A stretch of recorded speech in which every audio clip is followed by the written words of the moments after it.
Hey guys, make sure to stand till the end. We'll explain why it's super important to test fuses and relays and not to just assume that a fuse is good or bad, because that may cost you thousands of dollars in repairs.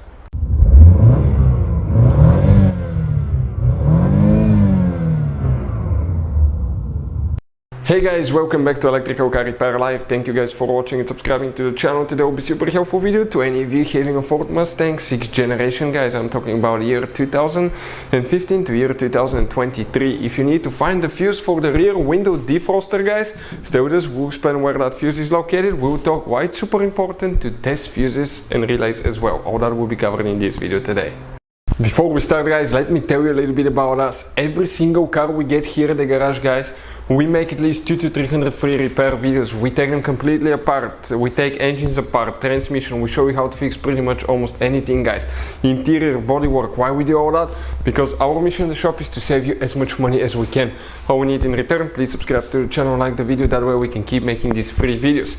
And if you guys have a Ford Mustang, that generation, 6th generation, from year 2015 to year 2023, we'll be, guys, taking that car completely apart and we'll show you how to fix almost anything. So if you need to buy any parts, tools at a good price and quick shipping, check out the link in the description of the video below. That's where we get all our tool supplies from, and you can, guys, save a ton of money. Let's start on it now. So what we have here specifically, we'll be demonstrating on a 2018 Mustang GT, but even if you have a 2.3 EcoBoost or 5.0 GT, it will work as well, guys. It will work for the GT 350 as well. So with the hood open, let's go ahead, explain, okay, where you can expect to actually, guys, find specifically, okay, that fuse for the rear window defroster. This is the fuse box. In order to open it, you push right here, press in, pull up, just like that. Let me get somebody just to hold the fuse box quick. I'm going to get something, okay, to point with. And if you see, guys, on the back side of the fuse box, you will have the fuses printed. Those are the fuse numbers right here.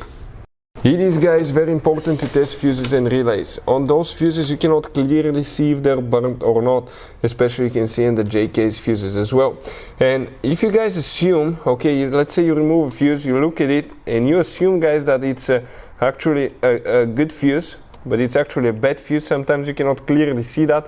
What can easily happen, guys, at that point, you can put the bad fuse in and you start replacing parts and tools that you don't need to, so you lose your time, you lose your money to fix a problem that doesn't exist, when all we had to do is test the fuse and replace it. We'll put a link to a special video that will teach you how to test fuses, how to check relays very easily as well, guys. So check it out, it will be in the description of the video below. The fuse, guys, that we'll need to check for the rear window defroster is a 40 amp fuse, and if you look right here, that will be fuse number 9. So 1, 2, 3, 4 from top to bottom. 1, 2, 3, 4. This is the Ford fuse. This is 1, 2, the second row. From right to left, the Ford fuse. From top to bottom, that's the fuse right here. If you guys need to buy a new fuse for a good price and quick shipping, check out the link in the description of the video below. That's where we get all our tool supplies from, and you can, guys, save a ton of money. So hopefully the video will be helpful to any of you trying to find this one. Thank you for watching and see you next time.